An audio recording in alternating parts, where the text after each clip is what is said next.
Hola, ¿cómo están? Soy Elis Cervellán. Y yo soy José Utreras, también conocido como Planeta Errante. Y les damos la bienvenida a Jugo de Ciencia, un podcast de dos astrónomos que hablan de cualquier cosa de ciencia. Elis, quería partir preguntándote... A ver, ¿qué? ¿Conoces a Marvin el marciano de los Looney Tunes? Ah, sí lo conozco, tiene un casquito, ¿no? Tiene como, Sí. Es como verdecito y tiene un casquito. Sí, pues tiene un casquito. Ah, sí lo conoces. Pero creo que lo conozco como de haberlo Conoces el visto personaje dibujado. de dibujo nomás. Claro, Ya. sí. ¿Nunca has visto un capítulo con Marvin el marciano? No, En nada. en nada. O sea, Marvin, me estás diciendo que es de Marte. Bueno, porque para mí era un extraterrestre, pero eso no implica que sea de Marte.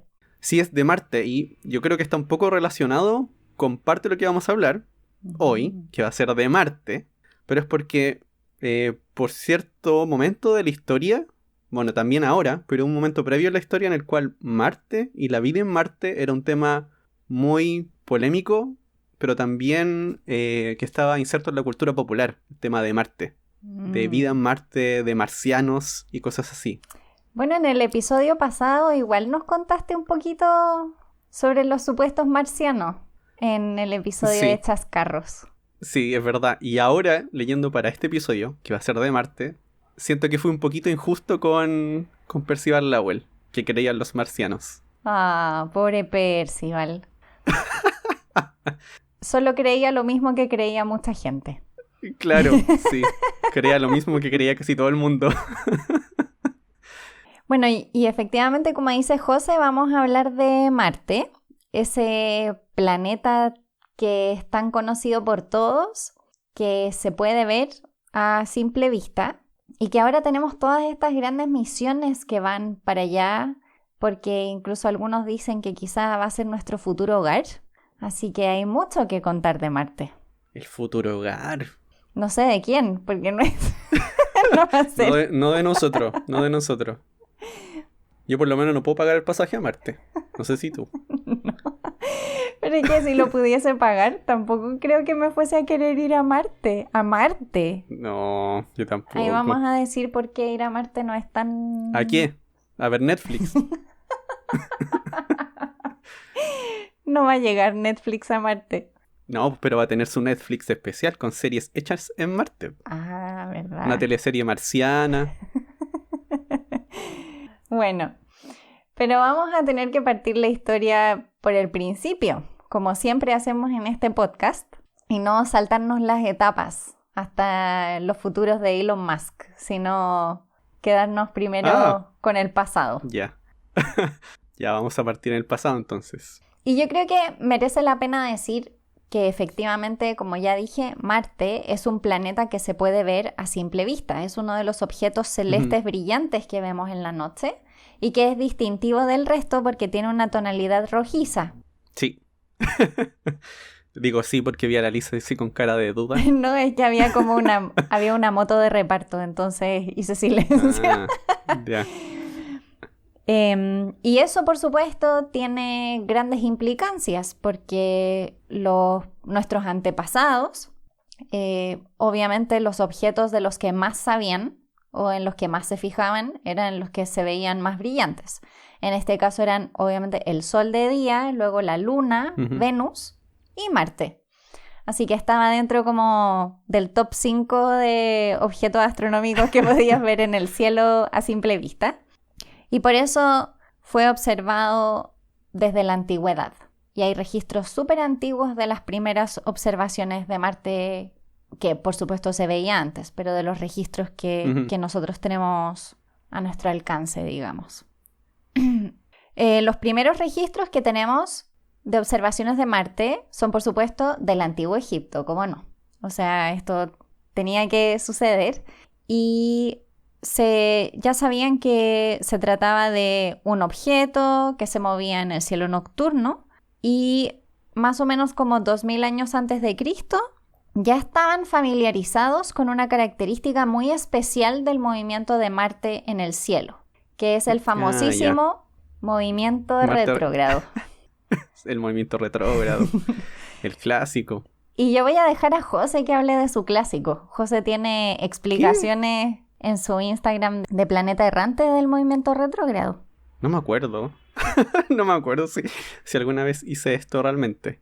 Pero lo que uno podría decir es que tenemos que pensar que en todas estas civilizaciones antiguas, en este caso en Egipto, eran de esas civilizaciones que ponían la Tierra en el centro del universo. Uh-huh. Y cuando uno se pone en el centro del universo, en lugar de poner el Sol, pasan algunas cosas raras. Porque como la Tierra se mueve alrededor del Sol, va a haber ocasiones en que va a pasar... Uno se puede imaginar como una pista de carreras y que de repente pasa a Marte. Uh-huh. Y eso desde la perspectiva de la Tierra hace parecer que Marte se devuelve en el cielo.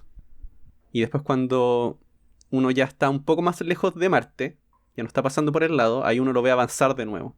Uh-huh. Entonces se crea esta como ilusión de que Marte retrocede, pero en ningún momento retrocedió. Eso es lo que desde nuestra perspectiva, suponiendo que estamos en el centro, uno diría, se devolvió. Y se devolvió a, no sé, se devolvió a tal estrella. Iba avanzando y después se volvió y visitó tal estrella. Entonces después uno podría darle como una historia a eso, así como, no sé, usando las constelaciones. Es como, pasó por esta constelación y dijo, no me quiero devolver a la que estaba antes. Y ahí uno puede crear un cuento con eso, que es una de las cosas que varias de estas civilizaciones hacían. Crear cuentos con los movimientos que veían de los planetas, sobre las estrellas que estaban fijas. Pero es toda una ilusión óptica, al final. Pero ahí tengo que defender a nuestros pueblos antiguos y decir ¿Sí? que efectivamente era lo que veían. Sí, pues. O sea, sí. O sea, no era que tuviesen... Era imposible que pudieran decir otra cosa realmente. claro. Sí. También dentro de estos pueblos antiguos, creo que esto fue un poquito antes, en Babilonia, ellos asociaban al planeta Marte con un dios que se llamaba Nergal. Uh-huh.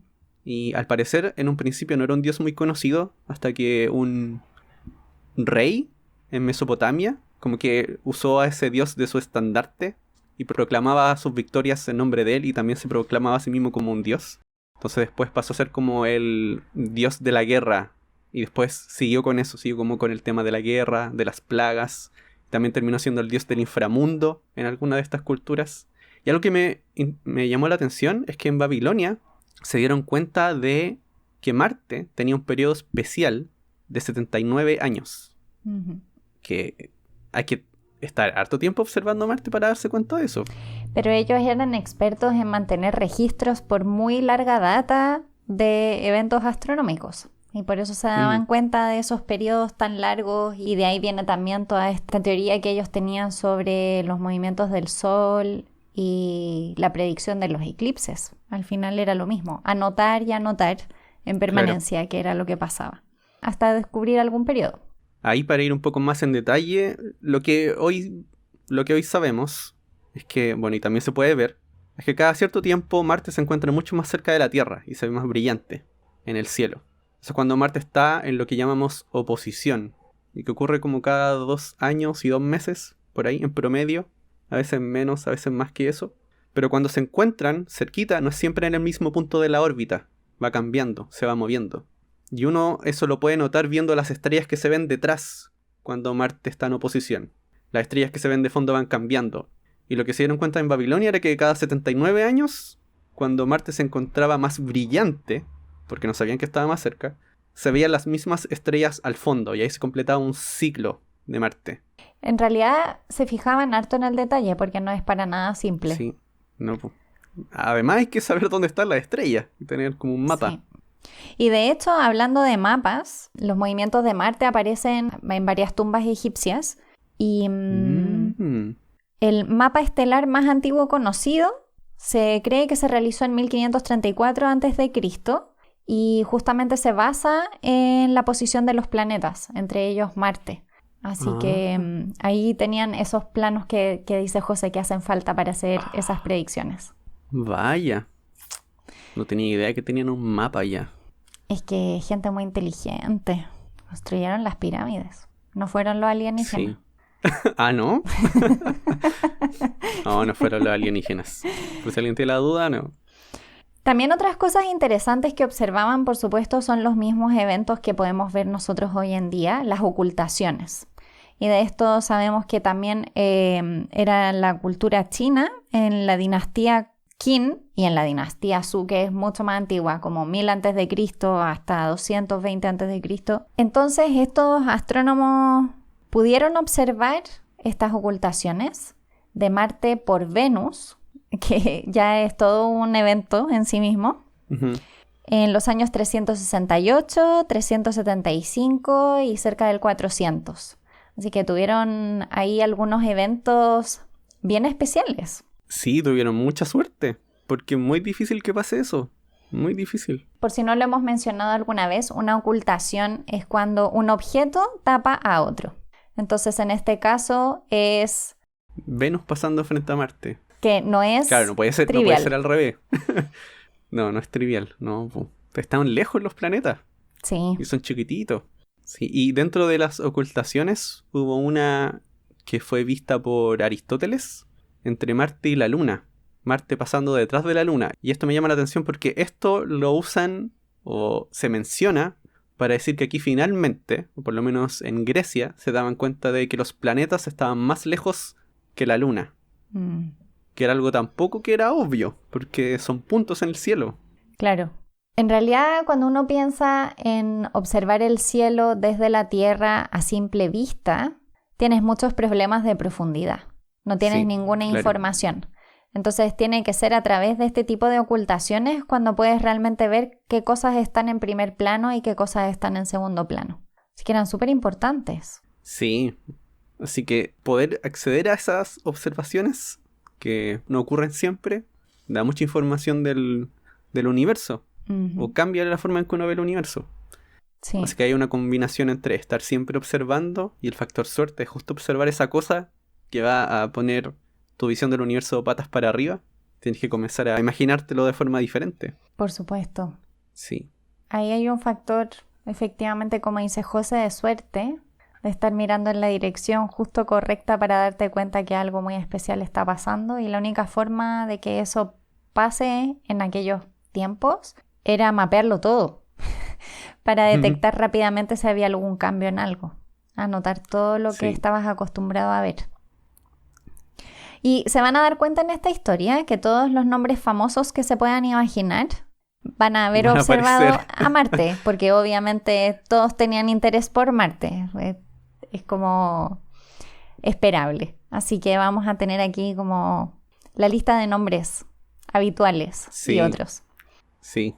Uno, bueno, no sé qué tan conocido sea, pero también unos siglos después de Cristo fue Hiparco, un griego, que propuso un modelo para explicar el movimiento de Marte retrógrado, que fue con algo llamado epiciclo, que luego después se retoma, en el cual Marte va dando vueltas alrededor de un círculo que a su vez va dando vueltas alrededor de la Tierra. O sea, ese círculo, el centro de ese círculo es el que orbita la Tierra. Y Marte va dando vueltas alrededor de ese círculo, que se llama epiciclo. Y había un sistema planetario completo basado en ese tipo de sistema, que eran círculos girando en torno a círculos, con la Tierra al centro. Sí. Y hay museos donde están estos modelos, porque los construían físicamente para verlos funcionar.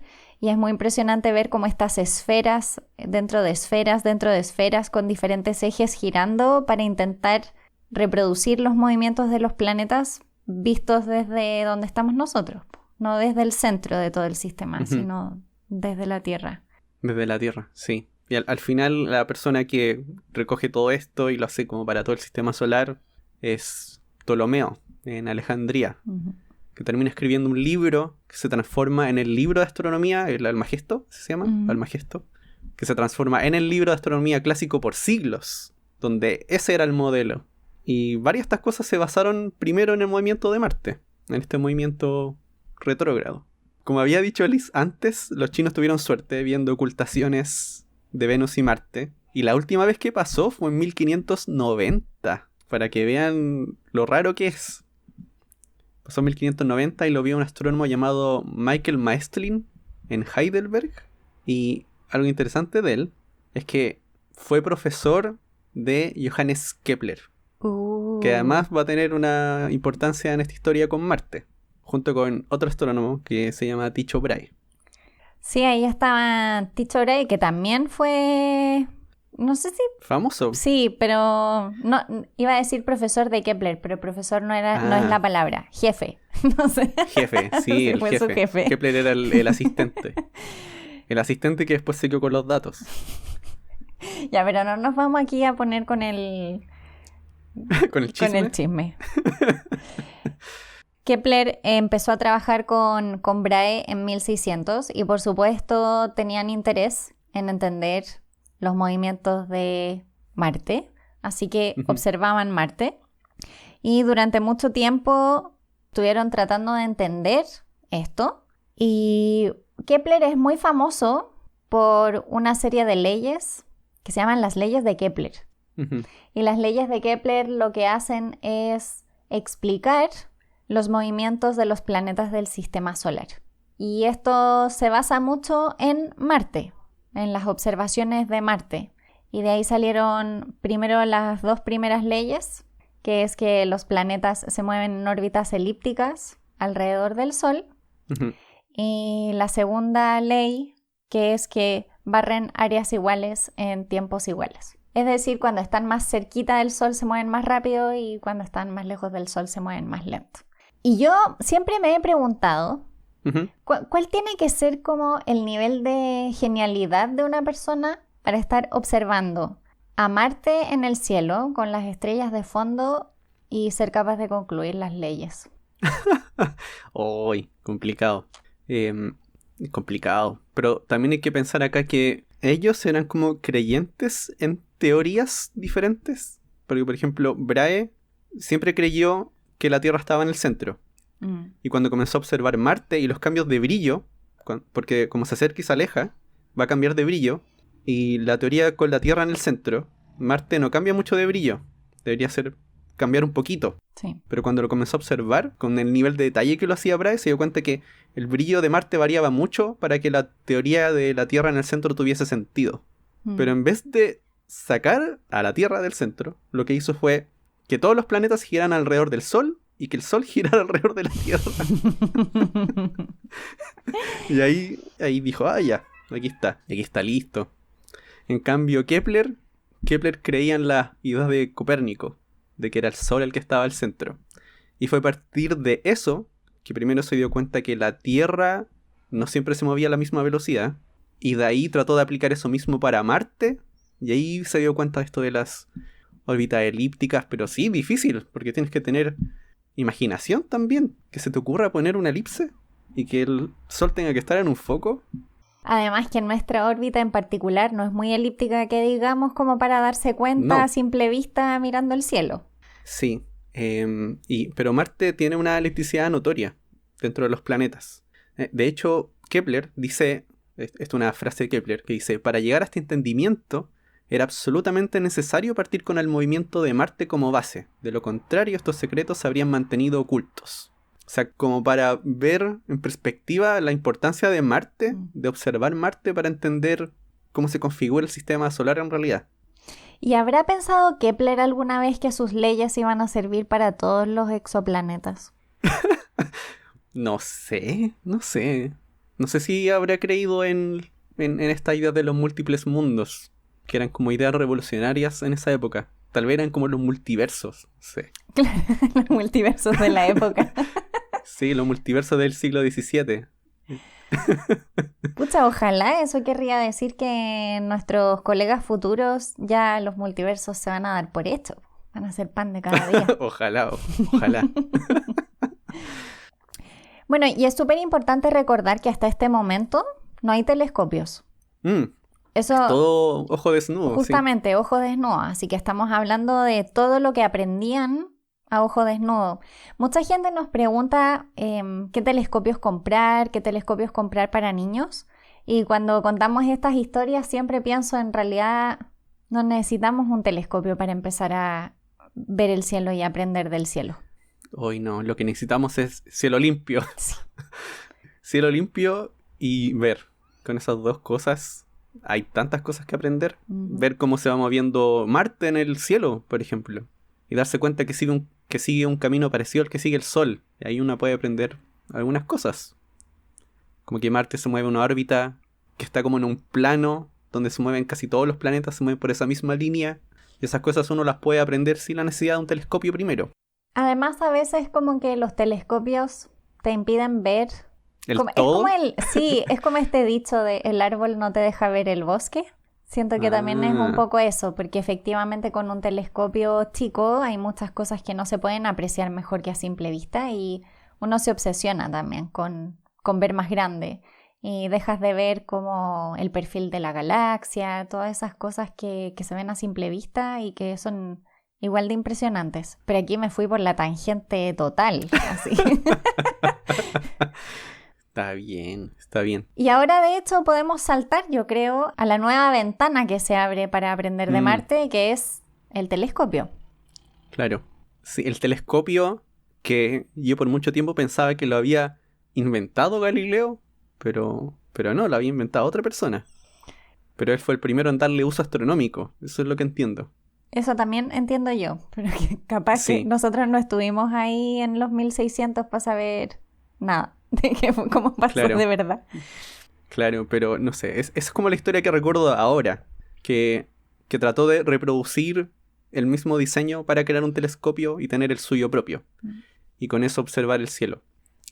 Y ahí observó a Marte, y pudo por primera vez ver el cambio en tamaño en Marte. O sea, ver un circulito. Veía un círculo brillante solamente, pero veía un círculo. Ya no era un punto en el cielo, no era un punto rojo. Y con el cambio de tamaño uno puede decir que se está moviendo tal y tal distancia de nosotros. Lo cual también sirve para mostrar que Marte está girando alrededor del Sol y no está girando alrededor de la Tierra. Y también él observó como cambios en la forma de Marte. Porque Marte no está siempre igual de iluminado por el Sol. Nosotros no lo vemos siempre igual de iluminado. Y entonces era capaz de ver que a veces no era un círculo y era como un óvalo. Y cambiaba un poco esa forma. Sí. Una cosa que me parece interesante, porque esta gente se conoce un poco, fue cuando descubrió 4 lunas en Júpiter. Y ya teníamos una luna en la Tierra. Cuando anunció eso, Kepler le preguntó a Galileo por carta si es que podría ver Marte, por si es que descubría 2 lunas. Que eventualmente sabríamos que tiene 2 lunas, pero esto solamente se lo preguntó como por un orden geométrico. Así de que la Tierra tenga 1, Marte tenga 2, Júpiter tenga 4, Saturno tenga 8. Eso se imaginaba Kepler. Claro. Entonces le dijo, podrías ver si Marte tiene 2, pero Galileo nunca llega a descubrir las lunas de Marte. Eso viene a pasar mucho después. Sí. Pero me llamó la atención eso, de que fuesen 2 lo que tenía en mente. Qué curioso, eso es casualidad total. Es como la obsesión por la aritmética. Sí, por la perfección en los números, en el universo. Y Mercurio y Venus, nada. O sea, 0 y 0 nomás. 0 y 0 nomás, sí. Bueno, y ahí empiezan estas observaciones de la superficie de Marte, ¿cierto? Un poco después también Huygens, no sé, nunca he sabido cómo se pronuncia tu apellido. Yo le digo Huygens, pero no sé cómo se dirá. Empieza a darse cuenta que la superficie de Marte tiene formas, no es lisa en color, no es pareja, claro, por decirlo tiene así. manchitas. Tiene manchitas, claro.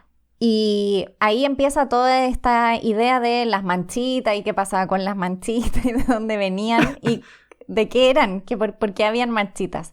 Y a mí igual como que me sorprende un poco porque la Tierra tiene muchas manchitas.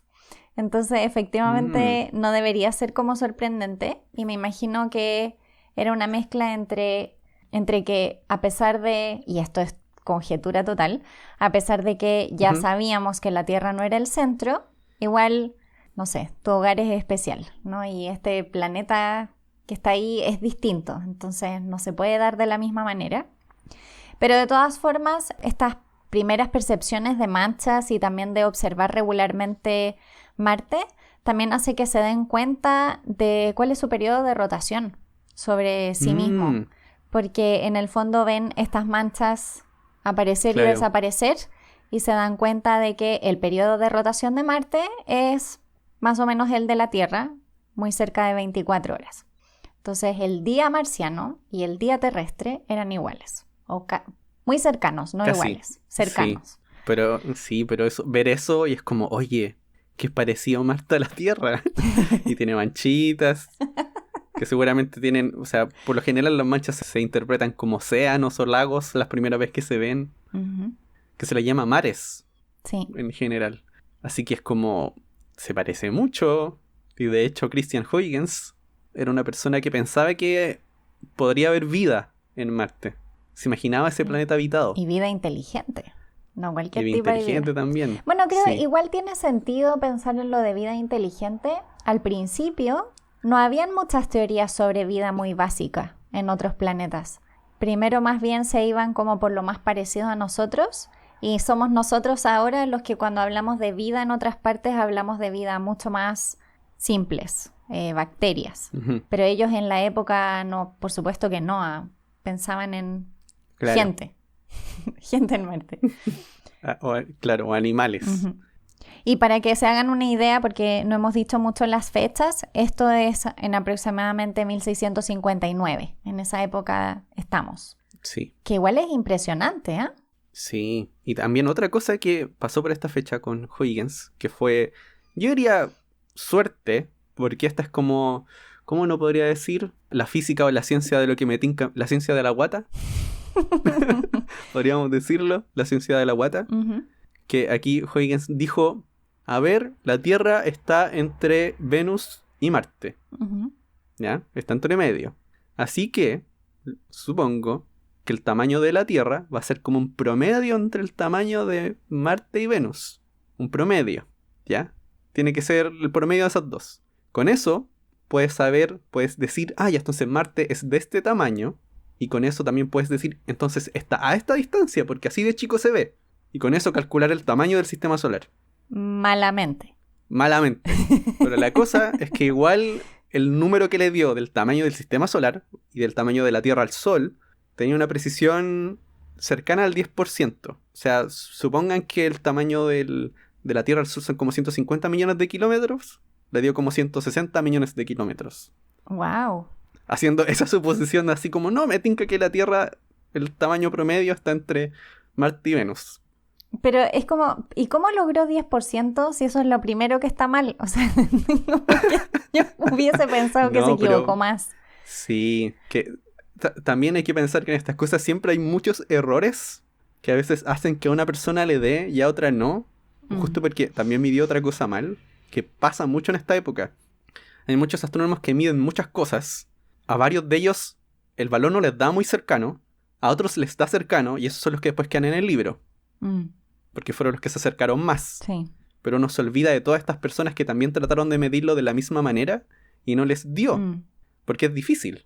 Pero ahí entre tanta gente alguien le va a atinar cerca. Eso es lo que uno no cuenta en realidad. También hay un factor de suerte. Efectivamente, la Tierra no es el promedio de Venus y Marte. No. De hecho, Marte... Está cerca, pero no. Marte es como la mitad de la Tierra. Y Venus es como la Tierra. Venus es como la Tierra, claro. Entonces estaba imaginándose la Tierra un poco más chica de lo que era en realidad. Claro. Después aparece otro personaje, astrónomo, que el nombre seguro les va a parecer súper conocido, que se llama Giovanni Cassini, de la sonda Cassini, por si no les suena de nada, que también, por supuesto, observó Marte y también hizo su cálculo de la rotación. Hay un cálculo como más preciso de la rotación de Marte. Él concluyó que la rotación eran 24 horas y 40 minutos, para ser más precisos. Pero después de Cassini Giovanni, aparece el sobrino de Cassini, que se llamaba Giacomo Filippo Maraldi, que también hemos hablado de él en otras ocasiones. Bueno, de todas estas personas hemos hablado en otras ocasiones. Y se da cuenta de algo nuevo, que hasta el momento, o nuevo, que no ha aparecido hasta ahora en la historia, que son los polos de hielo de Marte.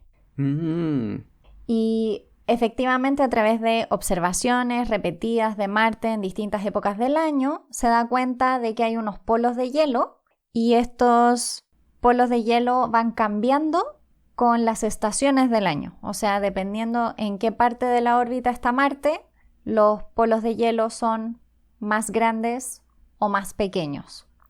Y entonces... Claro, va cambiando de tamaño. Y efectivamente para él esto era una evidencia de que en Marte existían estaciones. Obviamente pensando en el símil con la Tierra y que dependiendo de las estaciones hace más calor o hace más frío, él pensaba lo mismo. Si los polos crecen es porque hace más frío y luego hace más calor, con lo cual tiene que haber un efecto estacional. Impresionante eso. A mí toda esta historia me parece toda muy impresionante, cómo se fueron dando cuenta de las cosas.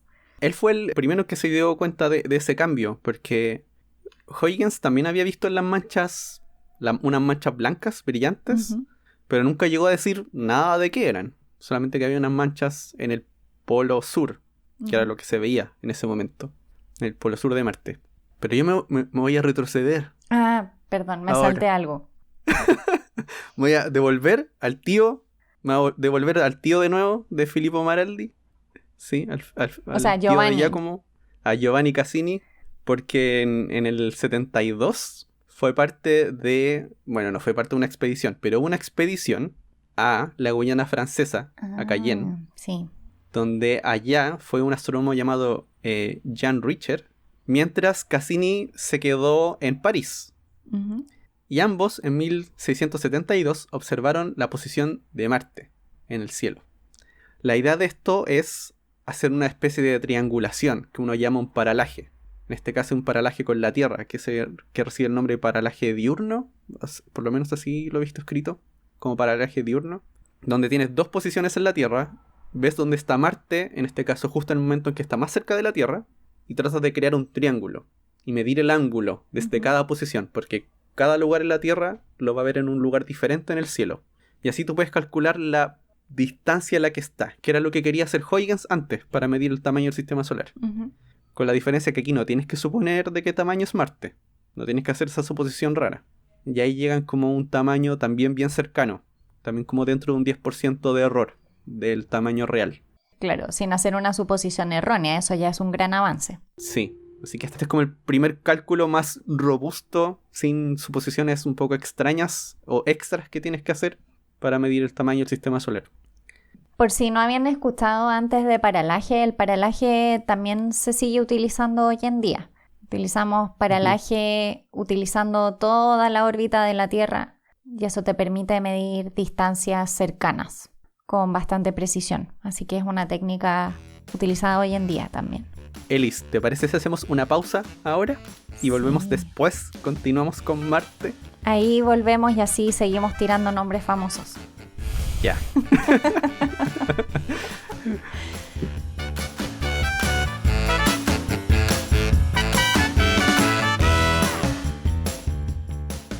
¿Sabías que en el libro Los viajes de Gulliver, escrito por Jonathan Swift en 1726, se menciona que Marte tiene 2 lunas? Hoy sabemos que es así, pero no se confirmaría hasta 150 años después de publicada esta novela.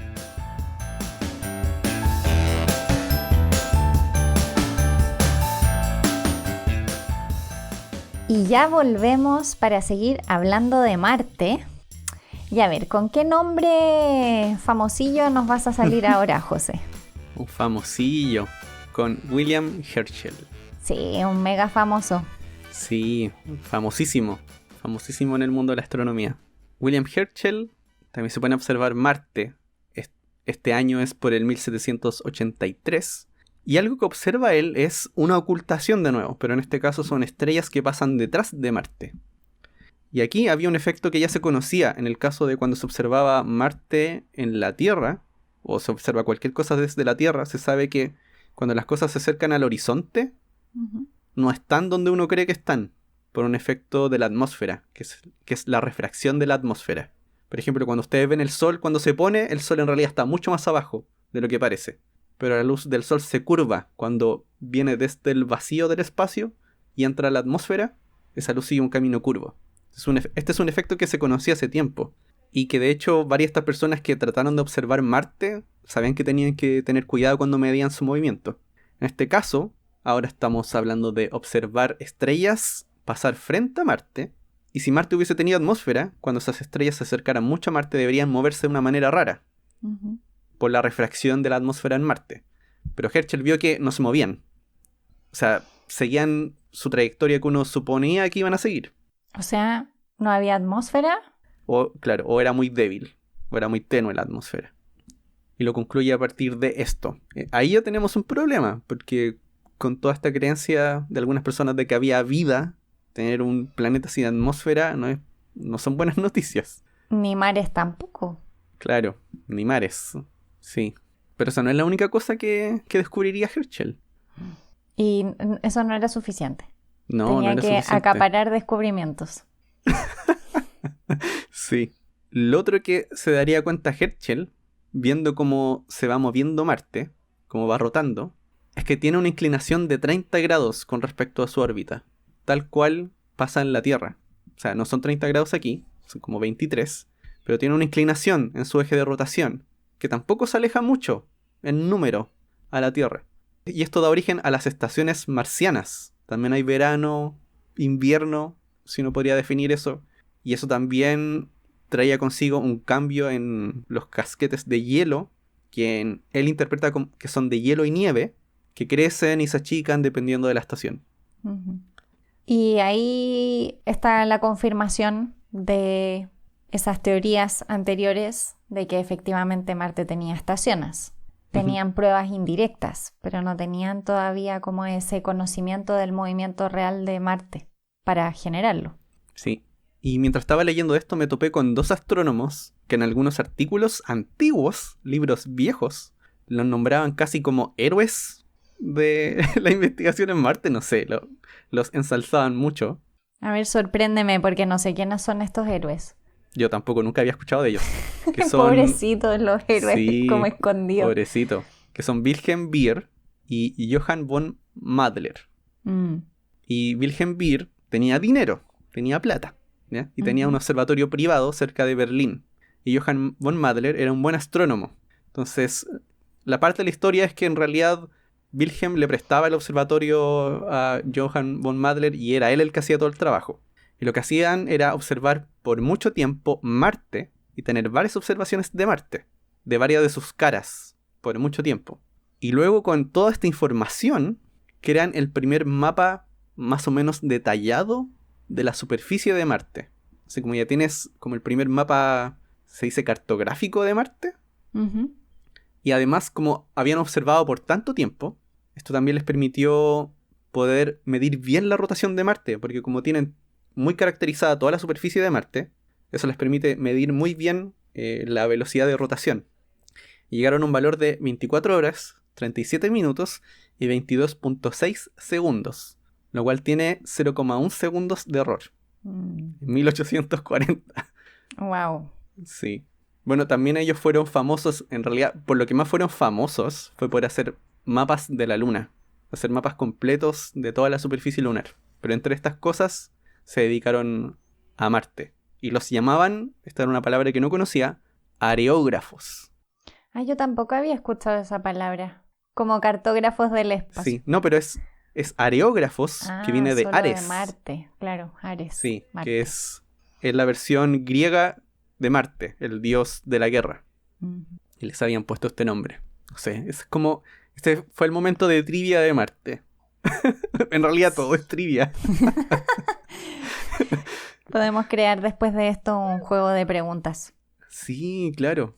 Bueno, había otra persona que le gustaba hacer dibujos de Marte, que se llamaba Johann Hieronymus Schroter. Y él también observaba las manchas y la diferencia de color que había entre estos mares y el resto del color de Marte.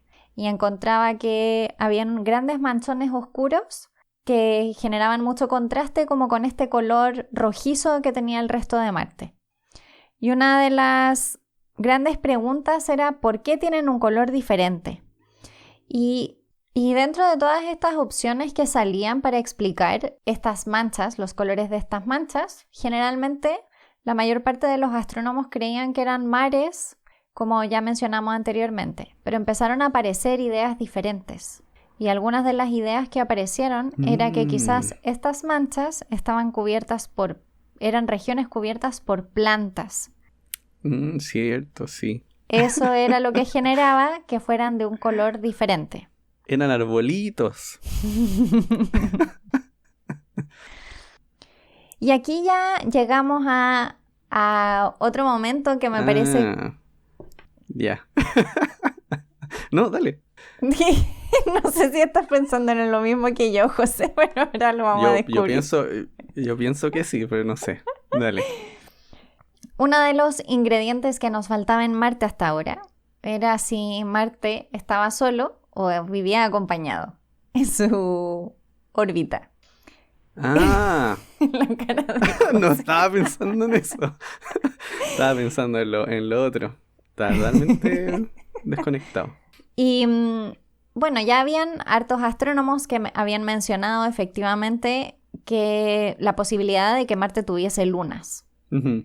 Y es en 1877 cuando Asaph Hall finalmente descubre que hay 2 lunas en Marte, o Marte tiene 2 lunas, que se les entregaron los nombres de Deimos y Phobos. Fueron nombradas como Deimos y Phobos. Pero tengo que decir que no es que como que este señor un día las vio y ya está. No, las estuvo buscando. Estuvo buscando las lunas hasta que finalmente las encontró. ¿En serio? Sí. Estuvo ahí, constante, viendo Marte. Estaba convencido de que tenían que estar y las encontró. Y supongo que se debe haber parecido como a los primeros buscadores de planetas fuera de nuestro sistema solar. Estaban convencidos de que estaban ahí hasta que lograron encontrarlos. Mira tú, no lo había pensado. Y ahora José nos va a decir de qué pensaba que iba a hablar yo, porque claramente no era de esto. No, sí era otra cosa en realidad, pero antes de pasar a otra cosa quería solo agregar que estas lunas no son como las que uno se imagina. Parecen más como unos asteroides. Claro, no son bonitas, redonditas como en la luna. No, son chiquititas, son deformes y... No las discrimines, José. Bueno, no las discrimino. En el caso de Phobos pasa muy, muy cerca de Marte. Se demora 7 horas en darle una vuelta. 7 horas y 40 minutos. Y eso hace que, como gira tan rápido, uno ve que la Luna se mueve para el otro lado de lo que debería moverse según la rotación de Marte. Uh-huh. Como que se mueve mucho más rápido que la rotación de Marte. Entonces una luna se mueve para un lado y la otra se mueve para el otro. Es una ilusión óptica nomás. Claro. Qué curioso. Y en algún momento Phobos, como está muy cerca de Marte, por un efecto de fuerzas de marea que le hace Marte, se verá acercando más y más. Como que Marte la va a ir atrayendo cada vez más fuerte. Y eventualmente esa luna se va a romper. O va a chocar con Marte. Alguna de las dos va a pasar. Que puede ser como en 50 millones de años más. O 20 millones de años más. No se sabe bien. Pero esa luna va a morir. Va a morir. O sea, después de llevar nuestra civilización a Marte, tenemos que ir a otro lugar. No nos podemos sí, quedar ahí. ¿Verdad? No lo había pensado. Hay que protegerse de Phobos. ¿Verdad? Wow. No se preocupen, no. hay tiempo. Sí, son millones de años. Millones de años. Ahí por si se lo preguntan, estos son los hijos de Ares, no los hijos de Marte. Eso es como medio raro. Son los hijos en la mitología griega de Ares, que lo acompañaban en las guerras, en su carroza. Ya, el que yo pensaba que iba a hablar Elis era de alguien que mencionamos en el episodio de los chascarros, que era Giovanni Schiaparelli. Ya, pero antes de que menciones eso, quiero hacer una introducción. No, pero es solo una introducción. Ya, porque pongámonos en contexto. Ya han observado durante miles de años a Marte. Sabemos que es un planeta que tiene estaciones, que tiene un tamaño más pequeño que la Tierra, que tiene 2 lunas, que tiene manchones en su superficie, o sea, tiene algo parecido como una geografía de algún tipo, independientemente de que tuviera plantas o lo que fuera. Y entonces tiene como ciertas similitudes con la Tierra que generan este pensamiento un poco bastante aceptado colectivo de que debe haber vida inteligente en Marte. Y eso genera, yo creo, en gran medida, lo que va a decir José ahora. Claro. Porque igual Porque uno ve lo que quiere ver un poco. Sí, claro, uno ve lo que quiere ver. Si uno ya tiene la idea de que hay vida en Marte, esto como tiene un poco más de sentido. Porque 1877 también fue el año que Giovanni Schiaparelli dijo haber visto canales sobre la superficie de Marte por primera vez. Y aquí es donde comienza esta historia de que hay marcianos en la superficie. Marcianos que pueden construir cosas. Ingenieros.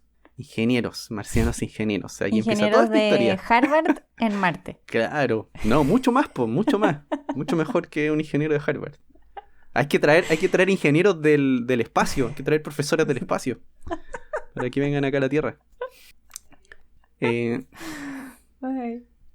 Y 2 años después, porque cada 2 años más o menos Marte vuelve a estar cerca, dice que vio canales dobles. O sea, que hay un canal y pasa otro canal por el ladito. Entonces eso tampoco puede ser coincidencia. Tiene que ser como obra de una mente inteligente.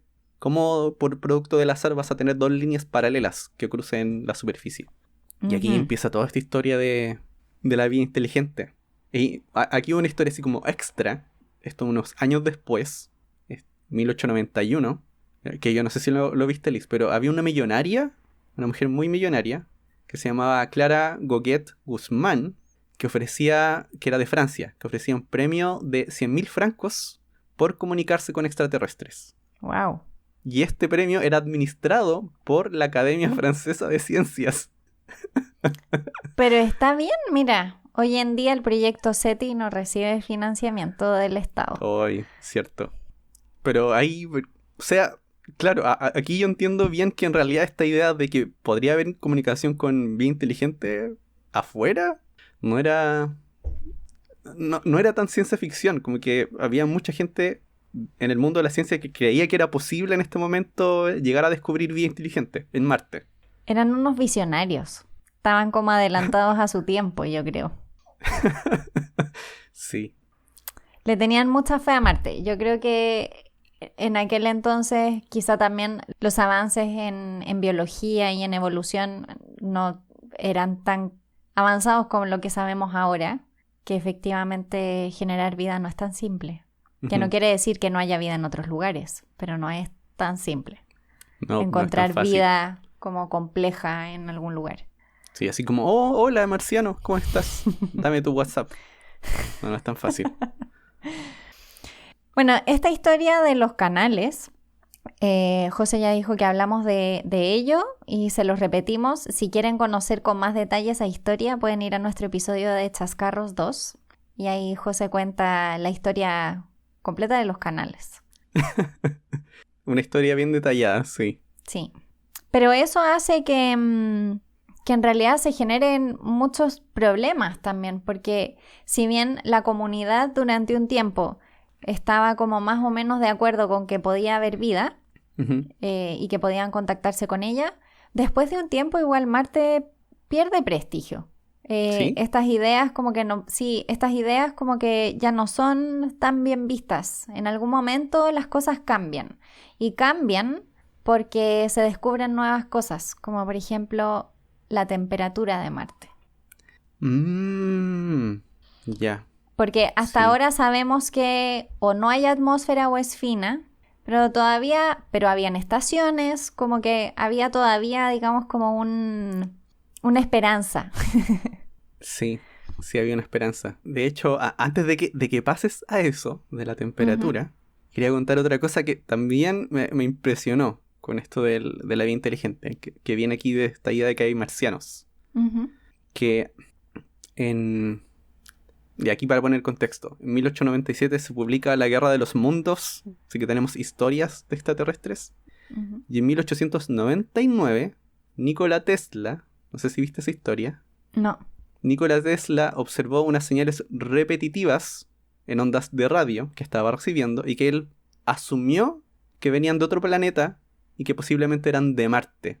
Y mira, esto es lo que dice Nikola Tesla. Dice, fue un tiempo después que la idea cruzó mi mente de que las perturbaciones que observé eran producto de un control inteligente. A pesar de que no pude descifrar el significado, era imposible para mí pensar que eran accidentales. La sensación crece en mí constantemente, que he sido el primero en escuchar el saludo de otro planeta. A ese nivel. Si había gente que creía que había sido contactado por los marcianos. Bueno, ya habían libros que escribían, que defendían estas cosas. El libro de Lowell, por ejemplo, Sí. que defiende sus teorías. Y es en 1907 que Alfred Russel Wallace, que es un biólogo, escribe un nuevo libro, porque, bueno, parece que el Twitter de la época eran libros. Eran los libros. Hay distintas etapas. O sea, hay etapas donde Twitter son cartas y eso. Ahora parece que eran libros. Y él en el libro dice que Marte es completamente inhabitable. Y lo que él hizo fue utilizar la luz que venía de Marte para hacer una estimación de la temperatura. Y la temperatura que él estimó era menos 37 grados centígrados. Así que decía, no puede haber agua líquida, porque era lo que defendía Lowell, que tenía que haber agua líquida en la superficie. Dice, con esa temperatura no puede haber agua líquida. Y además, los polos de hielo no son de agua, están hechos de dióxido de carbono. Entonces, no es un planeta habitable. O sea, estamos hablando de otra cosa, otra situación. No estamos hablando de una Tierra con una atmósfera más fina. No es eso. Y creo que fue una buena cosa que alguien como que devolviera un poco de realidad a todo lo que estaba pasando. Porque se estaba como saliendo un poco de control. Sí, se está saliendo de control. Pero luego de eso, en el episodio pasado habíamos mencionado que de a poco las nuevas observaciones no van encontrando nada. Los canales desaparecen cuando los telescopios mejoran. Siguiendo con la medición de la temperatura en Marte, en 1924 también comenzaron a medirla unos astrónomos que se llamaban Seth Barnes y Edison Petit, que comenzaron a medir diferencias de temperatura. O sea, cómo fluctuaba la temperatura, en qué rangos. Que iba de menos 68 grados en el polo a 7 grados como en el ecuador. Entonces ya podían ver diferencias de temperatura sobre la superficie. Uh-huh. Y también podían ver que durante la noche la temperatura bajaba a menos 80. Así que aquí ya estaban viendo estas fluctuaciones de temperatura y viendo que además en general era un planeta muy muy frío. Y una de las cosas que uno termina aprendiendo, aunque no sé si es en este año, pero como Elisa había dicho que era dióxido de carbono, es que justamente hay nubes donde puede caer nieve de dióxido de carbono en Marte. Entonces tiene un clima muy extraño. Sí, de aquí en adelante empiezan un poco los descubrimientos también como de la atmósfera, de realmente... Porque hasta ahora solo mencionamos que habían habido observaciones que decían que o no había atmósfera o era muy fina, pero no había mucho entendimiento de qué estaba hecha esa atmósfera si es que estaba ahí. Y ya los años habían pasado y empezábamos a tener acceso a la tecnología suficiente como para poder analizar esa atmósfera mejor. Sí, de hecho un año después, en 1925, Donald Mensael, que trabajaba en el observatorio de Lowell, donde está toda esta gente que creía en los marcianos, Uh-huh. ahí él ve que la presión atmosférica en Marte es menor que 1/10 de la Tierra. O sea, y es mucho más bajo que eso, es como Uh-huh. 1/100 de la Tierra. Pero ya con eso también no puedes tener agua líquida en Marte, si es que no tienes una presión atmosférica lo suficientemente grande. Ya, Claro. aquí ya comienza a morir todo eso, ¿ya? Eso sí, aquí vuelve la idea de que en los casquetes polares hay agua, más o menos. Uh-huh. Después esto se retoma después, así que voy a dejar ahí. Y este me interesó porque hay un estudiante de posgrado en esta época, en Marte, que era... Oye, el nombre es complicado el nombre de esta persona. Cyprianus Anius van den Bosch. Estudiante holandés. Nombre complicado que tiene esta gente. Y usó el movimiento de las lunas de Marte para medir la masa de Marte, con una precisión de 0,2%. O sea, ese es el error en su estimación de la masa de Marte. Súper chico Era el error. para meter, sí. Que hay estudiantes aquí metidos en esta historia. No son todas estas personas renombradas o súper famosas. Bueno, pero también hay un cambio también de época, ¿no? Antiguamente eran Claro. como los ayudantes, los aprendices, y luego ya llega un momento que son como estudiantes formales. Sí, eso es cierto. Estamos avanzando en el mundo de la academia. Entonces ahora estamos más cerca de la academia moderna. Y quiero mencionar ahora, para que no se nos pase, y como José mencionó la Guerra de los Mundos, que recuerden que fue en el año 1938 que la Guerra de los Mundos apareció en la radio como una obra de ficción que estaba actuada, como se hacía en la época. Ujú. Y de ahí es de donde viene esta historia de que lo habían emitido por la radio sin decir que era un programa y que todo el mundo se asustó.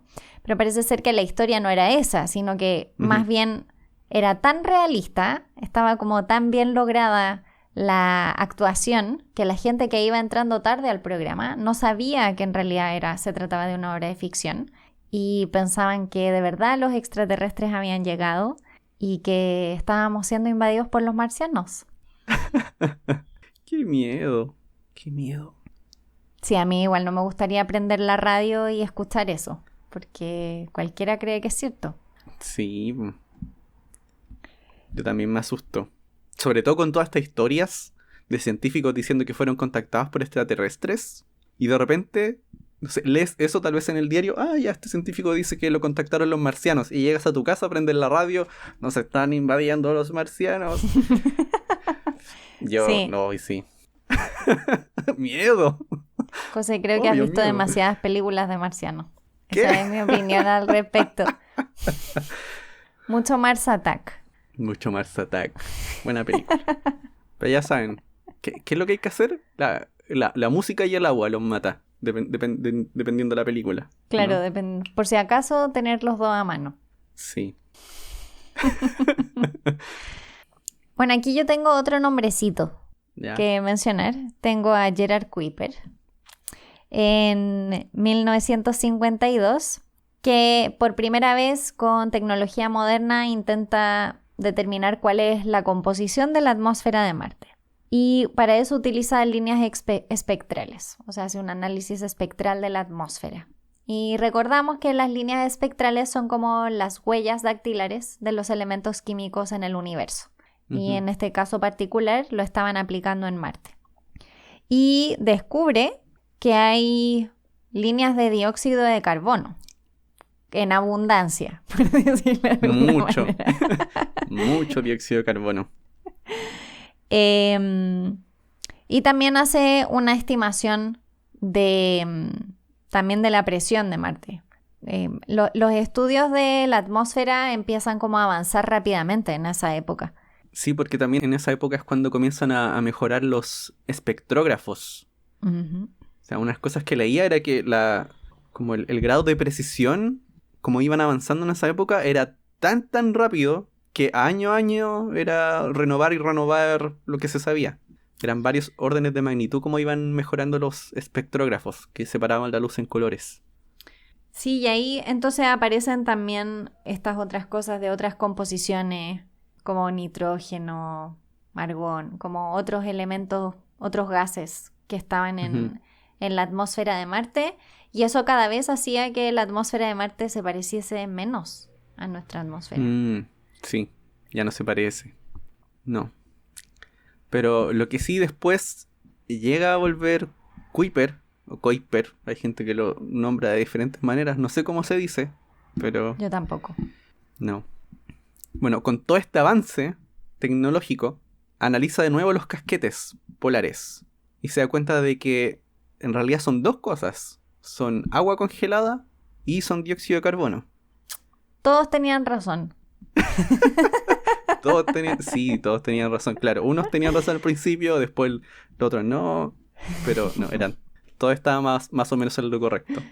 Tiene agua congelada y encima tiene capas de dióxido de carbono que se van cambiando, que se van fundiendo y caen encima, pero tiene las dos. Así que tiene agua, tiene harta agua congelada Marte. Entonces, para terminar yo creo que con esto podemos terminar con este último dato rosa de cómo van cambiando las cosas. ¿Vieron? Sí. Que el José y sus datos rosa. A ver. Dato rojo sería en realidad. Con este último dato rojo.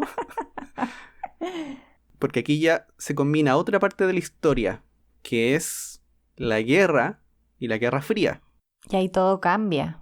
Sí, estamos en los 50. Ya tenemos gente que tiene bombas nucleares o está desarrollando bombas nucleares. Y un astrónomo japonés, que se llama Sadao Seiki, dijo que vio una nube, una de estas nubes con forma de hongo, en la superficie marciana. O sea, diciendo de que había marcianos que estaban... Había caído una bomba atómica en Marte. Sí, pero yo creo que le estaba diciendo que había marcianos que estaban teniendo guerra en Marte. Pero nadie más vio esa bomba. Fue la única persona que lo vio, así que nadie le creyó. Yo creo que había muchos traumas ahí. Sí, yo creo que habían traumas mezclados con las cosas que están observando y ver algo ahí a lo cual le tienes miedo, las bombas. Porque imposible que hayan mandado un misil a Marte en ese tiempo. Imposible. No, en ese tiempo no. O sea, te iba a decir uno nunca sabe, pero no, en ese tiempo, o sea, al menos hasta Marte no. No. No, y tampoco la Luna, no sé. No, pues. Ya. Pero yo creo que con eso podemos terminar porque justo aquí, con esta parte de la Guerra Fría, viene una nueva temporada en la exploración de Marte. Una nueva época. Todo cambia, todo cambia. Ya no es solo exploración con telescopios desde la Tierra, la tecnología avanza súper rápido, se hacen grandes descubrimientos. O sea, no que estos no hubiesen sido grandes, pero se hacen grandes descubrimientos en ventanas de tiempo más pequeñas. Y se conoce el planeta desde otro ángulo, literalmente. En primer plano. Claro. Así que eso lo vamos a dejar para la parte 2 de Marte. Parte 2, sí. Prepárense para la parte 2. Va a estar entretenida. Parte 2, exploración de Marte desde el espacio. Sí, con chascarros, como siempre. Por supuesto, bueno, ya hemos contado algunos. Sí, de hecho creo que vamos a volver a uno de esos que ya habíamos contado. Y con eso, con este fin, les recordamos que nos pueden apoyar en Patreon, donde nos pueden ayudar directamente para que nuestro podcast siga y sea cada día mucho mejor. Así que si nos quieren apoyar, pueden ir a patreon.com/jugodeciencia. Igual me da risa eso de cada día mucho mejor. Nosotros le ponemos todo el empeño para que sea cada día mucho mejor. Claro, sí. Y recuerden que si quieren ponerse en contacto con nosotros, pueden seguirnos en redes sociales. Somos Jugo de Ciencia en Twitter, Instagram y Facebook. O pueden escribirnos a jugodeciencia@gmail.com, donde José amablemente les contestará. Y esperamos que este episodio marciano, este episodio rojo, les haya gustado mucho. Y nos vemos en el próximo. ¡Chao! ¡Chao!